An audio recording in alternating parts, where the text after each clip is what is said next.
하이킥. 뉴스? 바로 내 이야기죠. 뉴스요? 멀리 있는 게 아니라 여기 있죠. 뉴스는 일상이다. 또 이웃들의 소식이죠. 살아가는 게 뉴스 아닌가요? 사람 사는 이야기가 뉴스다. 표창원의 뉴스 하이킥.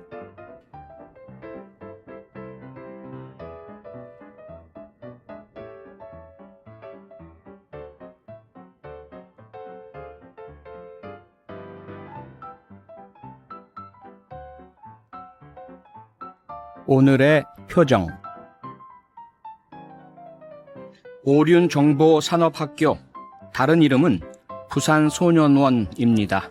범죄를 저지른 미성년자가 소년법에 따라 짧으면 6개월, 길면 2년까지 수용되는 시설인데요. 최근에 이 학교 학생 10명이 출전한 요리 경연대회에서 전원이 수상을 해서 화제입니다.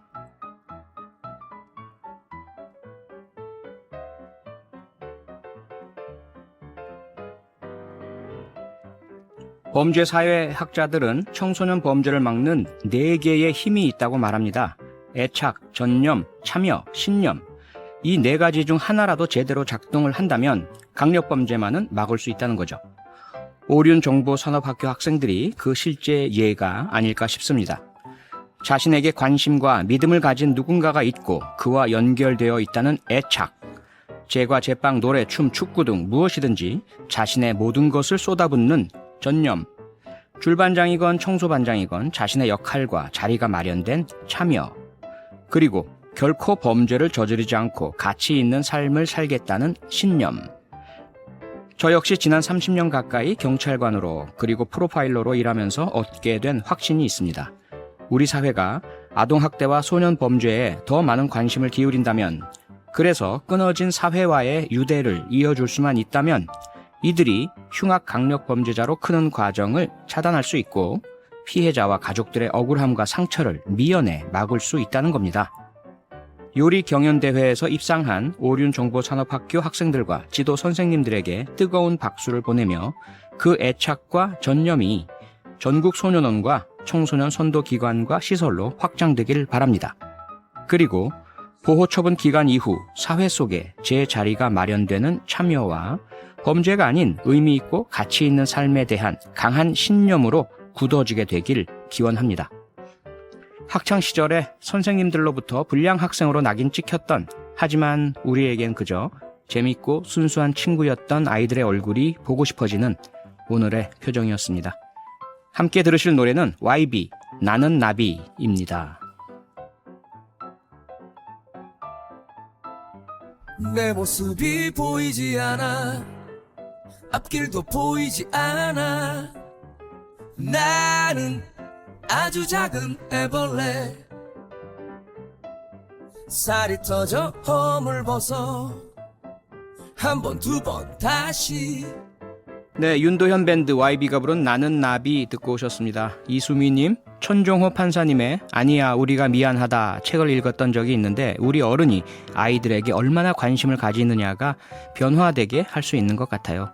네, 전적으로 동의합니다. 범죄의 재구성으로 돌아옵니다. 여러분은 지금 퇴근길 넘버원 프로그램 표창원의 뉴스 하이킥을 듣고 계십니다. 추적의 달인들이 한자리에 모였다. 사건의 이면을 파헤치는 시간. 범죄의 재구성. 네, 범죄의 재구성. 오늘은 스토킹 범죄에 대해서 짚어보겠습니다. 명탐정 중년 코난, 자칭 타칭, 형법계의 언터처블, 승재현 한국형사정책연구원 연구위원과 함께합니다. 안녕하세요. 네, 안녕하십니까? 네, 아니 그런데 이렇게 강고해 보이는 승재현 의원도 과거에 스토킹 피해를 입은 적이 있다고요? 네네. 사실 오늘 지금 방금 전에 표디가 틀어준 노래가 나비. 나는 나비. 예. 사실 이 스토킹에 관련된 것도 나비같이 황골탈퇴를 해야 되는 거예요. 종래의 그 애벌레에 있던 그 모습이 아니라 완전히 새로운 형태로 가야 되는데 스토킹을 당해본 사람의 입장에서는 정말 어떠한 그 구제 수단도 없고 도움의 수단이 없다는 게 반대편 당사자는 그냥 그 옆에 있는 것만 원하는 거예요. 그러니까 쉽게 말해서 제가 학교에서 정문에 나가면 정문에 서가 있고 아침에 출근하면 집 앞에 와서 있고 그러면 예를 들어서 저희 식구들하고 같이 나온다 할지라도 예. 그냥 와서 인사하는 거예요. 안녕하세요. 안녕하세요. 승재영 교수님, 제자 누구입니다. 예. 그래서 오늘 저번에도 한번 말씀드렸죠. 교수님께서 같이 가자고 저는 같이 가자는 말을 그런 안 적이 했는데 없는데. 같이 가자고 말씀하셔서 같이 라이드를 주신다 그러셔서 왔어요. 사모님 잘 기대시죠.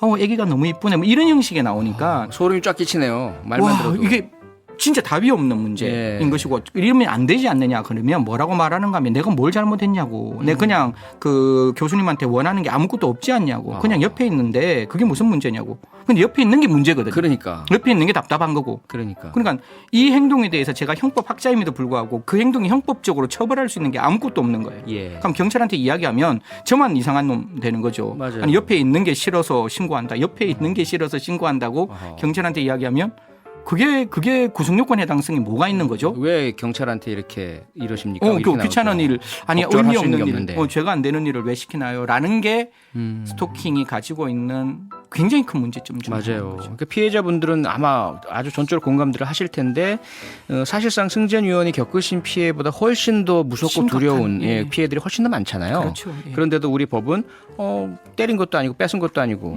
어떤 아무런 침해를 문제 없는 거 실제로 한 게 아니야? 아닌데 왜 그러냐 이런 식의 태도를 법과 제도와 우리 사회가 가지고 지금까지 있다는 해가 거. 왔는 거죠. 자, 어쨌든 이 스토킹 피해가 심각하다는 얘기는 무척 오래전부터 제기가 됐습니다. 네. 저도 개인적으로 1990년대 중반부터 줄곧 형사법학계 형사정책학계 가서 계속 요구하고 했었고 이상한 논출을 받고 그랬었는데 예.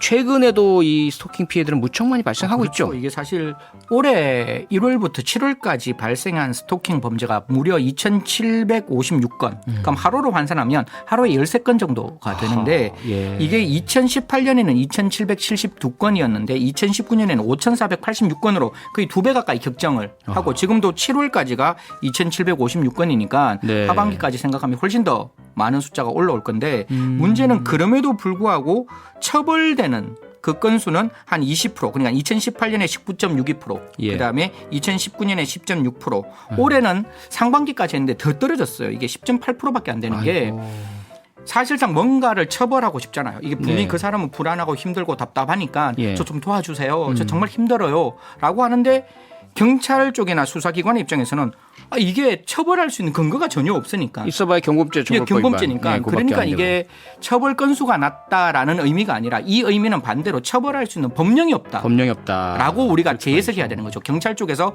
이 스토킹 범죄에 대한 심각성을 안 깨달았는 것이 아니라 그렇죠. 깨닫고 그 사람을 보호해주고 싶어도 가해자를 처벌하고 싶어도 없는데 이걸 할 수 없다. 그래서 스토킹 방지법은 반드시 필요하다. 맞아요. 이렇게 그러니까 경찰관이 아무리 피해자를 돕고 싶어도 불법을 저지를 수는 없는 거 아니에요. 그렇죠. 법에 그렇죠. 없이 누군가를 제약하거나 구속하거나 그건 큰일 체포하거나 나는 거니까. 이건 안 되는 예. 안 되는 거 아닙니까?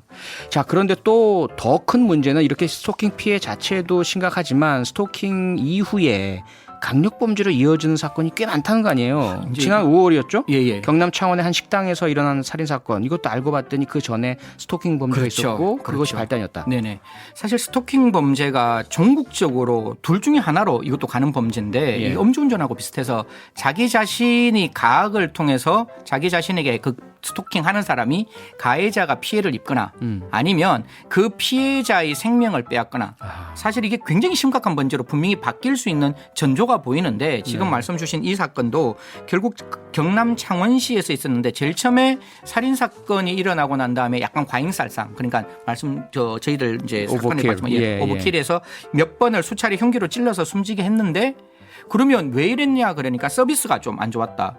이게 서비스 안 좋은데 왜 이렇게까지 이해가 안 되죠. 좀 이해가 안 돼서 예. 좀 구체적으로 살펴보는데 이것도 경찰 쪽에서 되게 잘했는 거예요. 사실 피해자가 사망했을 때 피해자의 말을 웬만하면 안 듣거든요. 주변 조사 안 하고 가해자가 그 답변하면 그 답변이 사실상 어느 정도 신뢰가 쌓여 있으면 폭행치사, 상해치사 이렇게 이제 사건 피해자는 말을 종결하는데 못하고 이미 사망했으니까. 그러니까요. 그러니까 가해자 말만 듣고 그러니까. 사건을 종결하는데 이건 주변 정황을 잘 살폈는 거예요. 특히 살인 사건은 예. 가해자의 말만 있고 피해자의 말은 음소거가 되어 있는 말을 할 수 없는 상태이기 그러니까요. 때문에 그 주변의 정황을 잘 살펴야 되는데 맞아요. 아들 딸들이 진술하는 거 보니까 이 식당 아주머니한테 이 사람이 이제 호감을 가지고 끊임없이 접근을 했고 일방적으로 일방적으로 접근했고 사실 그 휴대폰을 보니까 2월 9일부터 4월 30일까지 100여 통의 전화 했고 예. 뭐 아니 사실 저는 제일 싫은 우리나라 속담이 10번 찍어서 안 넘어가는 그건 남편이야. 없어야 돼. 그게 하면 안 돼요. 스토킹을 예, 만드는 그 말은. 가장 근원적인 건데 맞아요. 싫으면 싫은 거거든요. 10번 찍어도 싫으면 정말 싫은 건데. 아니 나무를 왜 찍어요? 그러니까요. 그 단어 자체도 싫은 거고. 예. 그래서 호감을 갖고 접근했는데 그 아주머니께서 거기에 대해서 사실 뭐 이미 결혼하신 상태고 아이 딸들도 있고 이러면 사실 못 받아주는 게 당연한 거잖아요. 그럼요. 예. 그런데 그걸 이유로 이런 어떤 사건이 일어났다는 게 밝혀져서 징역 20년. 사실 저는 똑같습니다. 성폭력 범죄에 있어서 그 동영상을 외부에 유출하는 것을 협박했을 때 가중처벌하듯이 이러한 스토킹 범죄의 폭행 협박을 통해서 전조를 만들어서 사망에 이르겠다면 그 사람이 느꼈던 그 마음의 충격은 그 살인이 올 때까지 맞아요. 아마 그 배다해 그 뮤지컬 네, 배우가 네, 네, 예. 내가 이러다가 죽겠구나라는 예. 이야기가 나오는 게 정말이거든요. 그러니까. 그런 어떤 상황 속에서 사망이 이렇다면 이건 분명히 가중처벌해야 된다. 그럼요. 살인 그 자체보다 살인 이전에 있었던 그 위협과 공포와 두려움과 그럼요. 그 예. 생활의 파괴와 그 자체가 오히려 더 클 수도 있어요. 네네. 피해가. 자 그리고요. 지난달에도 일방적으로 교제를 요구하던 20대 남자가 그걸 안 받아들여주니까 피해자 아파트에 가서 사제 폭발물 터뜨리고 그 자기만 다쳤죠. 이게 제가 아까 말씀드리다시피 피해자가 사망하거나 가해자의 가학이 결국 피해자에게 또 다른 트라우마를 만드는 가장 대표적인 사건인데 네. 이걸 국민들의 입장에서는 그냥 피해자가 사망하지 않고 가해자가 그냥 다쳤는 거 아니야? 뭐 이건 아무것도 아니지. 이게 아니라 아니죠. 남자가 와서 자기가 죽겠다고 그 여성 앞에서 가학하는 모습은 자해. 자해하는 모습은 사실상 그 피해자 입장에서는 잊혀질 수 없는 트라우마입니다. 끝까지 남아 있는 건데 그 교제를 허용하지 않자 사제폭탄을 만들고 그 집에 2층에 기다리다가 그 여성의 아버지가 오니까 네. 아버지를 피해서 3층에 가면서 예. 3층에서 이제 사제폭탄을 터뜨렸다는 거예요.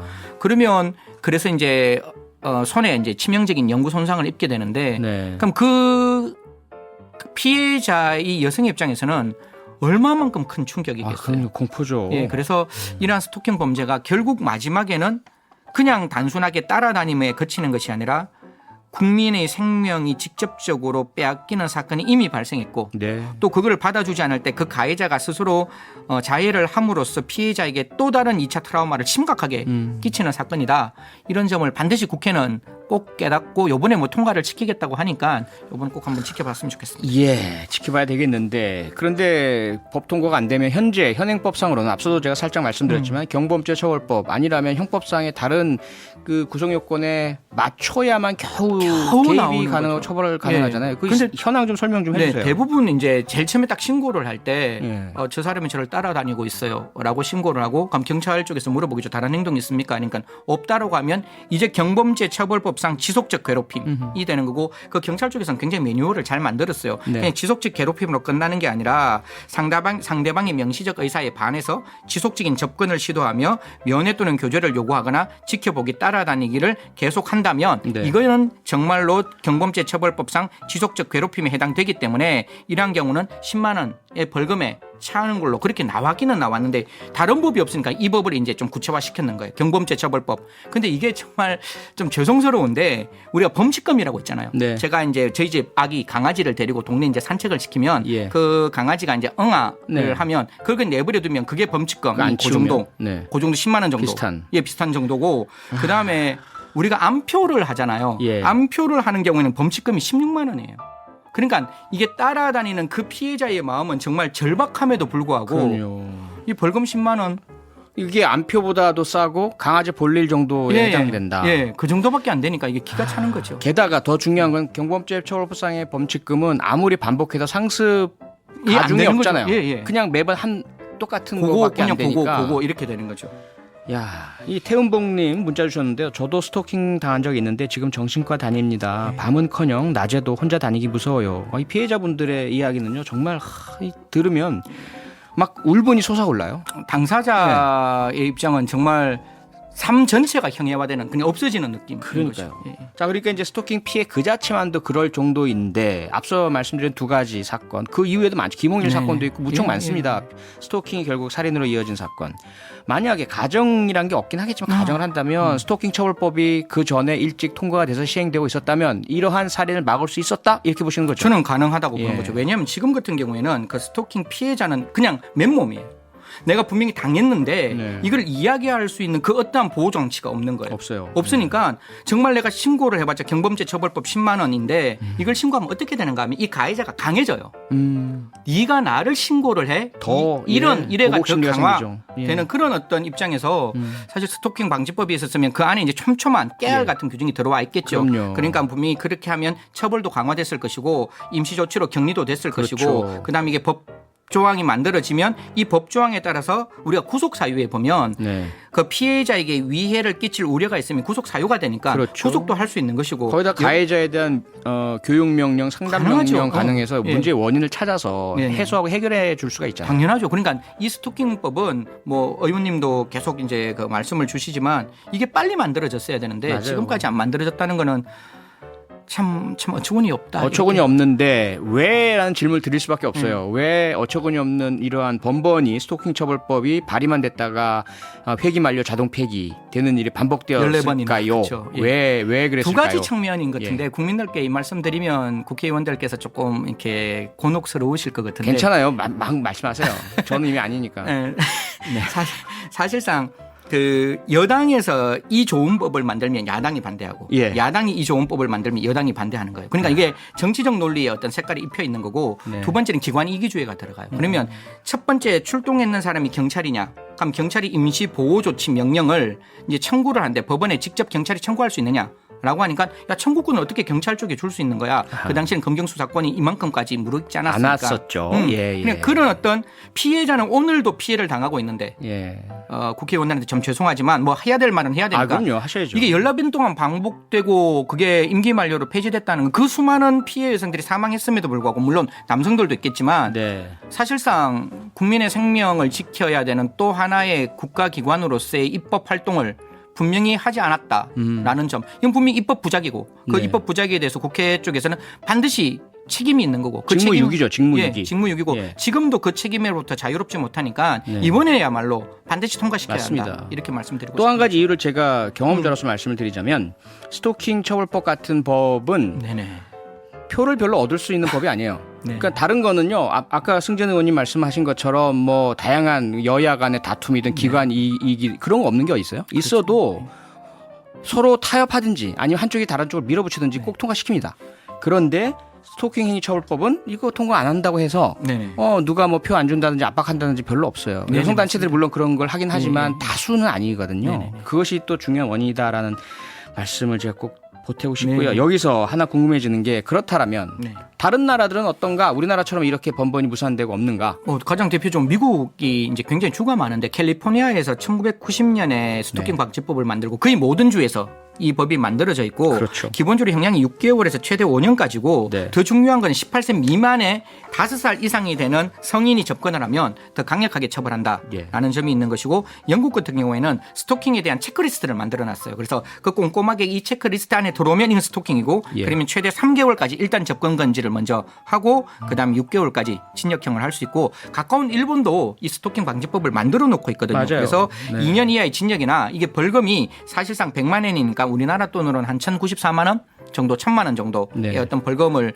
규정하고 있기 때문에 뭐 다른 나라에서 이 법이 없다. 그래서 우리나라도 이런 법 만드는 게 과잉입법이다. 이렇게 볼 수는 없다. 이렇게 그렇죠. 말씀드리는 거죠. 그러니까 제가 이 1990년 캘리포니아 스토킹 행위 처벌법 처음으로 만들었을 때 그 상황을 좀 살펴봤는데 그 전에 레베카 셰퍼라는 우리나라는 잘 알려지지 않았지만 할리우드 여배우가 있었는데요. 이 배우가 스토킹 피해를 오랫동안 당한 거예요. 네네. 끔찍하고 두렵고리가 경찰에 신고했어요. 우리나라 피해자들과 똑같이. 네네. 그랬더니 미국 경찰이 당시에 어쩌란 말입니까? 우리는 그렇죠. 법이 없기 때문에 그냥 쫓아다니고 연락하고 만나자 그런다고 그 팬인데 팬에 대해서 배우가 그러면 됩니까? 이런 식으로 나왔었어요. 몇 번을.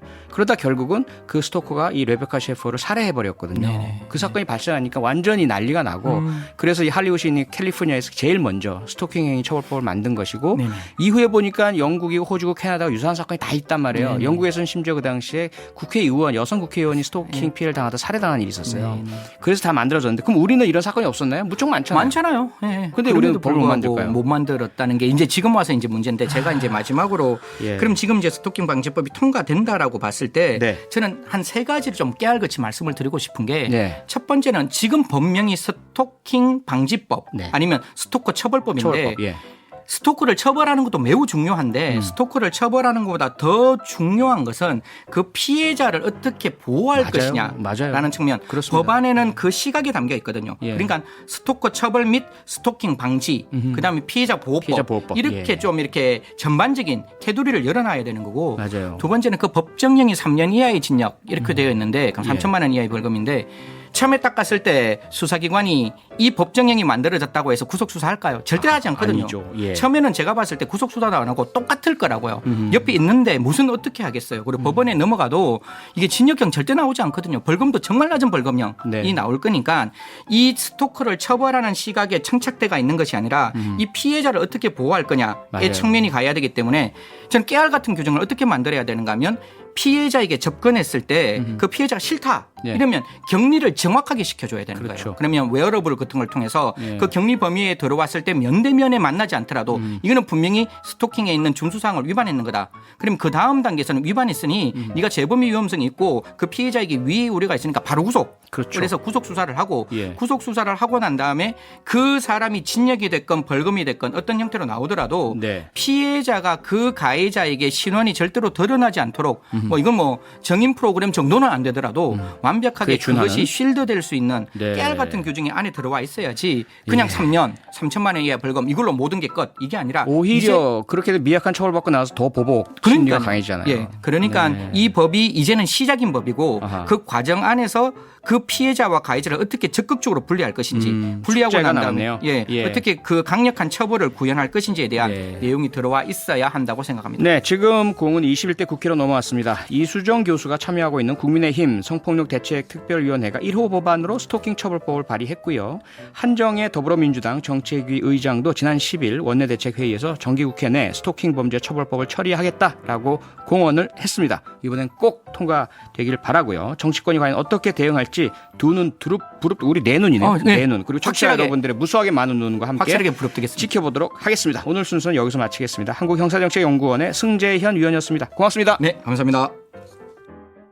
95.9 MBC 라디오 성장현 서울 용산구청장이 용산구의 재개발 구역에 부동산을 매입해 이해 충돌이 발생하고 있다는 지적이 제기되고 있다. MBC 뉴스데스크가 얼마 전 보도한 내용인데요. 관련해서 오늘 용산 지역 시민단체와 주민들이 기자회견을 열고 성장현 구청장을 국민권익위원회에 신고하겠다고 밝혔습니다. 공직자윤리법 위반 소지가 있다는 이유인데요. 이 의혹을 가장 먼저 제기한 정의당 설혜영 구의원과 얘기 나눠보겠습니다. 설혜영 의원님, 안녕하세요. 여보세요? 네, 안녕하세요. 네. 저희 제작진이 사전에 용산구청 쪽에 반론 인터뷰를 요청했는데 불가하다 이런 답변을 받았고요. 대신에 네. 입장을 전해왔거든요.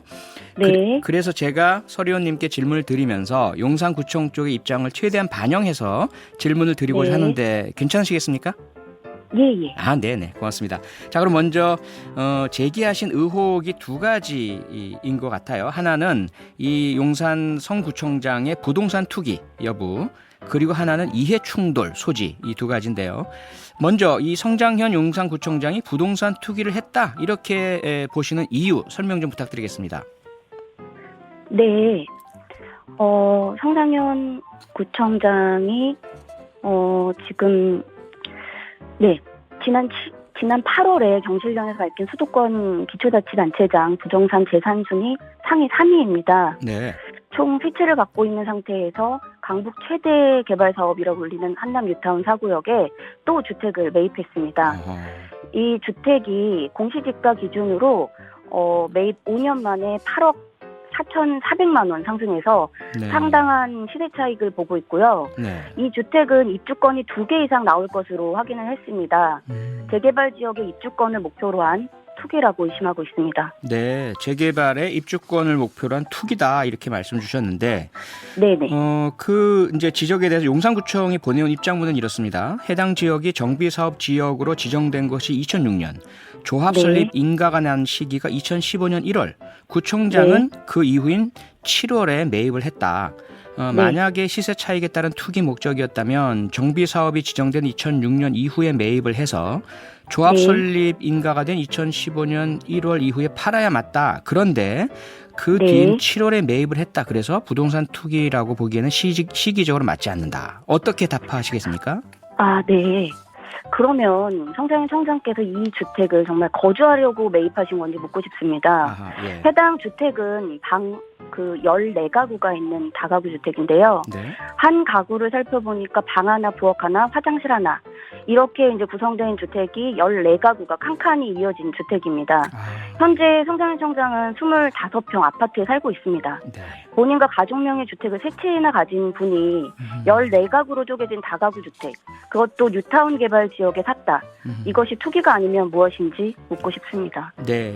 자, 두 번째 의혹에 대해서 질문 드릴게요. 송 구청장의 네. 지금 설명해 주신 주택 매입이 이해 충돌 네. 소지가 있다. 이건 이제 네. 자신의 직무 수행, 공적인 이익을 사적인 이해를 위해서 사용했다. 이렇게 이해가 되지 않습니까?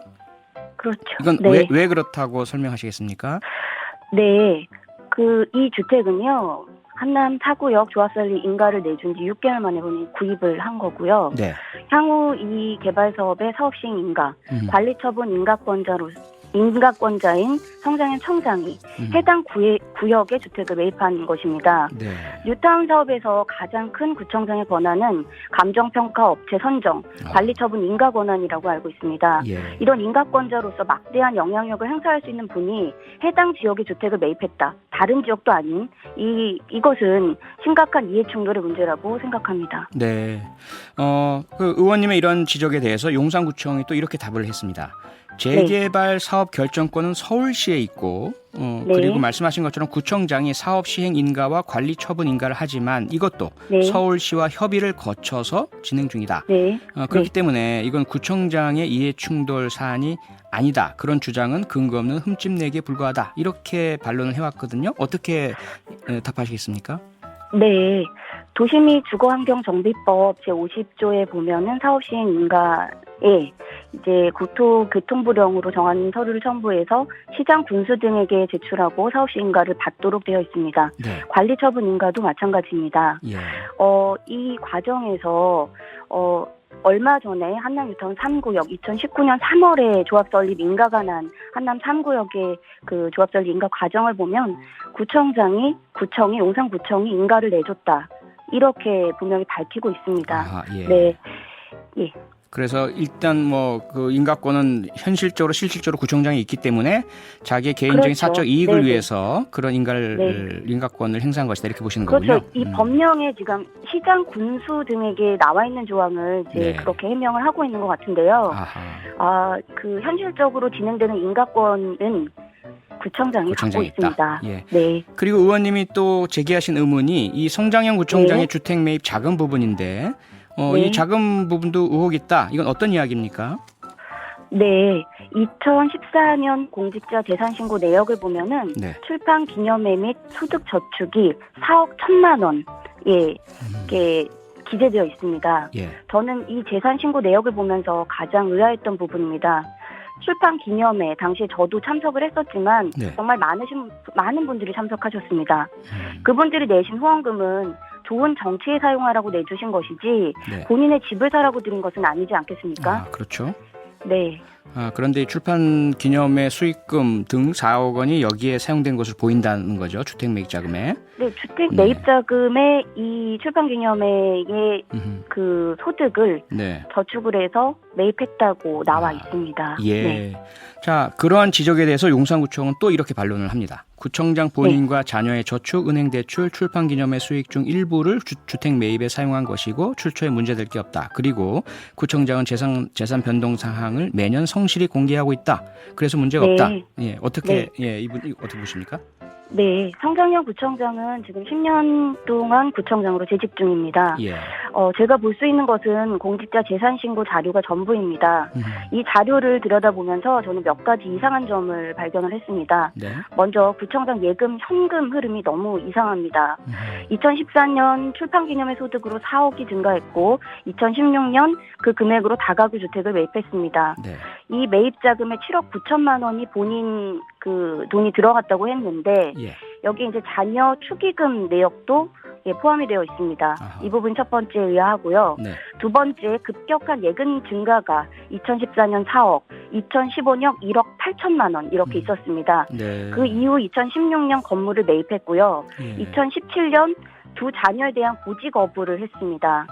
그 이후부터 이 예금 현금 흐름이 급격히 감소를 했습니다. 네. 저는 이런 부분들에 대해서 의아하다 이렇게 보고 있고 네. 네, 그렇습니다. 네, 지금 의원님께서 상당히 조목조목 문제를 지적해 네. 주셨는데 또 용산구청 네. 측은 계속 반박을 하고 있고 과연 그렇다면 진실은 어떻게 규명해야 할지 국민권익위원회 판단이 결국 가려줄 것이다 이렇게 보고 계십니까? 우선 네. 저를 포함한 지금 오늘 발족한 시민행동은 네. 우리 국민을 위해 일해야 하는 공직자로서의 구청장의 문제를 제기를 하고 있는 것입니다. 네. 그래서 공무원 행동강령 5조 사적 이해관계 신고에서 공무원 자신은 직무관리자인 경우에 네. 신고하도록 되어 있습니다. 예. 그래서 저는 이런 공무원 행동강령의 부분을 국민권익위원회의 판단을 받아보려고 네. 하고 있습니다. 네, 기다려봐야 될 것 같고요. 지금 의원님 네. 그리고 좀 네. 추가적으로 좀 말씀드릴 부분이 저희가 시간이 다 돼서요, 의원님. 네, 다음에 한번 더 자세히 듣고요. 네. 그리고 지금 뭐 농성 중이시라고 들었는데요. 추운 날씨에. 네, 맞습니다. 예. 건강 잘 좀 보살피시고요. 농성 기간이 네. 짧게 잘 끝났으면 좋겠고 지금 제기하신 네, 용산구청장 문제도 진실 다 규명되고 정의가 실현되기를 저도 함께 기원하겠습니다. 네, 감사합니다. 네, 고맙습니다, 의원님. 네. 정의당 설혜영 용산구 의원이었습니다. 표창원의 뉴스 하이킥 함께하고 계시고요. 오늘도 2시간 쉼없이 달리면서 여러분 이야기도 듣고 또 사회 곳곳의 문제들도 살펴봤는데요. 청취자 여러분은 오늘 방송 어떻게 들으셨는지 문자 몇 분 소개해드릴게요. 5711님, 일반 우리 시민들 이야기 좀 많이 들려주시면 좋을 것 같아요. 높은 분들 이야기만 의미 있는 건 아니니까요. 네, 정말 공감하는 문자 주셨고요. 정치인들이라든지 높은 사람들 이야기로만 많이 채우지 않도록 최선 노력 다하겠습니다. 여러분도 사연 있으면 꼭 보내주시고요. 세상 살아가는 우리 서민들, 시민들 이야기 함께 나누도록 저도 계속 노력하겠습니다. 8455님, 프로파일러로 그것이 알고 싶다에 나오실 때 완전 팬이었다가 여의도 가게였을 땐 조금 실망했다가 이젠 라디오에서 반갑게 뵙네요. 표창원도 대한민국도 다시 화이팅. 네, 8455님도 청취자 여러분도 모두 화이팅입니다. 문자 소개된 모든 분들에게 저희 뉴스 하이킥에서 보내드리는 작은 선물이죠. 바나나킥 바로 보내드리겠습니다. 오늘 저희가 준비한 내용은 여기까지입니다. 여러분 내일도 더 높이 뉴스 하이킥 하세요.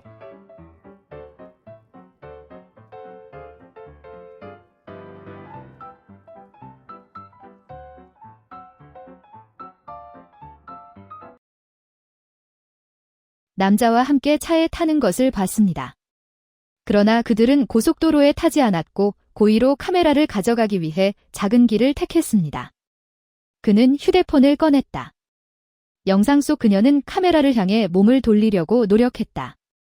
맞은편에는 검은 셔츠, 바지, 흰색 마스크를 착용한 키가 작고 뚱뚱한 남자가 있습니다. 그는 귀에 가까이 기대었다. 그녀는 몇 마디 말했습니다.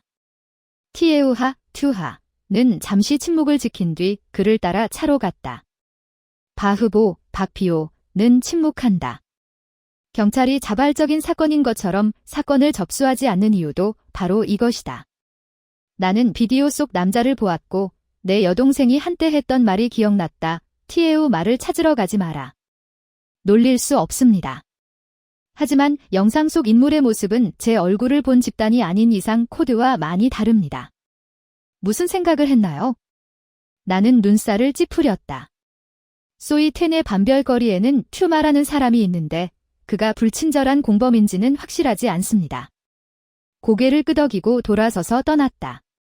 나도 따라갔고 통 KYNGOC도 따라갔다. 나는 그녀에게 집에 있으라고 했지만 그녀는 자신의 홈센터에서 식사를 하지 않는다는 이유로 손목부터 차까지 나와 함께 오기를 거부했다. 20km가 넘는 황량한 도로를 달리던 차는 속도를 내며 달아났다. 해가 지고 있었고 우리가 뭔가를 쫓고 있는 것 같았는데 GPS가 목적지까지 10km 남았다고 보고했습니다. 뒤에 검은 차가 나타났다. 거울 속에 후방 헤드라이트가 계속 깜박이면 CO테이는 인내심을 잃었습니다. 인내심, 차를 멈췄습니다. 운전자는 명령을 듣고 브레이크를 밟았습니다. 뒤따라오던 차량도 멈춰섰다. 흰 셔츠에 검은색 바지를 입은 남성은 곧바로 차에서 내려 차문을 열었다. 우리가 나왔을 때 응답한 사람은 V였습니다. 그 사람이 어디서 그 소식을 받았는지 모르겠어요. 다이 지역에서 공부하고 천국으로 달려갑니다. 선셋 중간에 맑고 진한 블루 컬러로 염색된 머리카락이 흘러내렸습니다.